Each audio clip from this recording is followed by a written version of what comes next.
මදුරුවන් සියල්ල මදි වී ගියොත් පෘථිවියට කුමක් වෙයිද?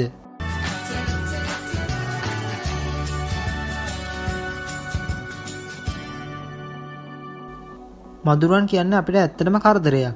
ඒ වුණත් ලෝකේ ඉන්න මදුරුවෝ ඔක්කොම එකපාර වඳ වෙලා ගියොත් අපේ ලෝකෙට ඇත්තටම මොන වගේ බලපෑමක් වෙයිද?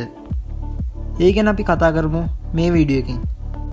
ඇත්ත වශයෙන්ම මහා පරිමාණයේ මදුරුවන් වඳ වී යාමෙන් මදුරු විශේෂ 3500ක් පමණ තුරන් වන අතර එමගින් බොහෝමයක් සංක්‍රමණික පක්ෂීන්ට ආහාර හිඟයක් ඇති කරයි.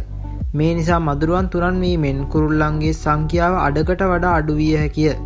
සමහර විද්‍යාඥයන් අනාවැකි පළ කරන ආකාරයට ලොව පුරා සිටින බොහෝ මත්ස්‍ය විශේෂ වලටද එවැනිම ඉරණමකට මුහුණ දීමට සිදු වෙන්න පුළුවන්.